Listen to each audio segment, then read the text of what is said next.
കൊടും കുറ്റവാളികളായ ടി.പി. ചന്ദ്രശേഖരൻ വധക്കേസ് പ്രതികൾക്ക് വാരിക്കോരി പരോൾ നൽകുകയാണ് പിണറായി സർക്കാർ.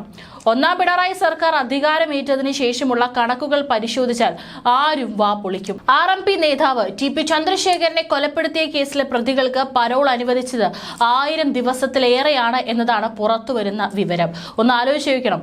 ഒരു നേതാവിനെ അതിക്രൂരമായി 51 വെട്ടുകൾ വെട്ടി ജയിലിൽ പോയിട്ടുള്ള ഈ തടവുകാർക്കാണ് 1000-ലേറെ ദിവസം പരോൾ ലഭിച്ചിരിക്കുന്നത്. ജയിലിൽ തന്നെ ഇഷ്ടം പോലെ സ്വാതന്ത്ര്യവുമുണ്ട്. അത് പോരാഞ്ഞിട്ടാണ് ഇവരുടെ ഇഷ്ടാനുസരണം ഇവർക്ക് പരോൾ ലഭിച്ച് പുറത്ത് ഇറങ്ങി വിലസി നടക്കാനുള്ള സൗകര്യങ്ങളും ഒരുക്കുന്നത്. ഇതുകൂടാതെയാണ് ഇഷ്ടമുള്ള ബ്ലോക്കും ആഹാരവും മൊബൈൽ ഫോണും എല്ലാം തന്നെ പ്രതികൾക്ക് ലഭിച്ചുകൊണ്ടിരിക്കുന്നത്.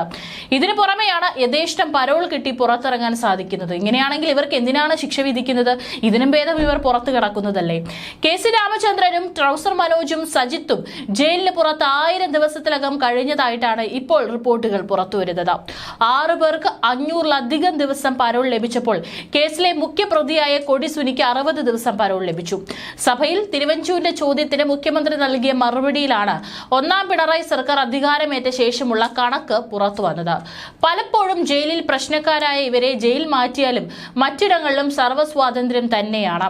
അനൂപ്, മനോജ്, സിജിത്ത്, റഫീഖ്, മനോജൻ, കെ.സി. രാമചന്ദ്രൻ, കുഞ്ഞനന്ദൻ, ഷാഫി, ഷിനോജ്, രജീഷ്, സുനിൽ കുമാർ എന്നിവരാണ് കേസിൽ ശിക്ഷിക്കപ്പെട്ട പ്രതികൾ. കൊടിസുനിക്ക് ഈ വർഷം ആദ്യവും പരോൾ അനുവദിച്ചിരുന്നു. പരോളിലിരിക്കെയാണ് കാസർഗോഡ് പെരിയ ഇരട്ടക്കൊലപാതക കേസിലെ പ്രതികളെ സുനി കണ്ടതും. പി.കെ. കുഞ്ഞനന്ദന് 327 ദിവസമാണ് പരോൾ അനുവദിച്ചത്. 2020 മാർച്ച് 30-ന് 3 ഇടക്കാല ജാമ്യത്തിൽ പുറത്തിറങ്ങിയിരുന്നു. ജാമ്യത്തിലിരിക്കെ ജൂൺ 11-നാണ് കുഞ്ഞനന്ദൻ മരിക്കുന്നത്. കെ.സി. രാമചന്ദ്രന് 28 തവണയായി 1081 ദിവസമാണ് പരോൾ അനുവദിച്ചത്. ടി.പി. കൊലക്കേസിൽ വർഷങ്ങൾ ജയിലിൽ കഴിഞ്ഞിട്ടും CPM മുൻ നേതാവും 8ാം പ്രതിയുമായ കെ.സി. രാമചന്ദ്രന്റെ കുറ്റബോധമില്ലെന്ന റിപ്പോർട്ട് അടക്കം നേരത്തെ ഹൈക്കോടതിയിൽ വന്നിരുന്നു. പരോൾ കാലത്ത് തന്റെ നേതൃത്വത്തിൽ സാമൂഹ്യ സേവനത്തിന്റെ ഭാഗമായി വയോധികർക്കായി വീട് നിർമ്മാണം നടത്തി. പെൺമക്കളുടെ വിവാഹവുമായി ബന്ധപ്പെട്ട് കടബാധ്യതയുണ്ട്. പോലീസ് മർദ്ദനത്തിൽ നട്ടെല്ലിന് പരിക്കുണ്ട് തുടങ്ങിയ കാര്യങ്ങളെല്ലാം രാമചന്ദ്രൻ കോടതി മുൻപാകെ പറഞ്ഞിരുന്നു. ടി.കെ. രാജേഷ് 21 തവണയായി 940 ദിവസം പരോൾ അനുവദിച്ചു. ട്രൗസർ മനോജ് എന്ന മനോജ് 26 തവണയായി 1068 ദിവസം പരോളിൽ ജയിലിന് പുറത്തു കഴിഞ്ഞുവെന്നാണ് പുറത്തുവരുന്ന വിവരം. അണ്ണൻ സജിത്ത് എന്ന സിജിത്ത് 21 തവണയായി 1078 ദിവസം പരോളിലാണ്.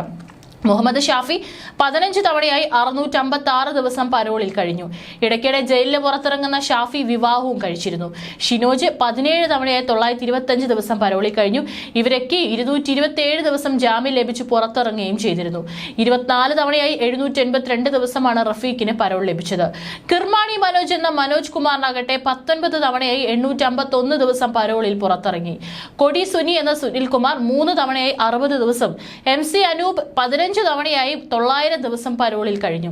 കൃഷ്ണൻ 10 ദിവസം പരോളിലാണ് കഴിഞ്ഞത്. ടി.പി. ചന്ദ്രശേഖരൻ വധക്കേസിലെ ഓരോ പ്രതികൾക്കും എത്ര തവണ പരോൾ അനുവദിച്ചുവെന്ന് കാലാവധി എത്രയെന്നും ചോദിച്ചായിരുന്നു തിരുവഞ്ചൂർ രാധാകൃഷ്ണൻ ചോദ്യം ഉന്നയിച്ചത്. 2024 ഒക്ടോബർ 14 ഉന്നയിച്ച ചോദ്യത്തിനാണ് ഇപ്പോൾ മറുപടി നൽകിയിരിക്കുന്നത്.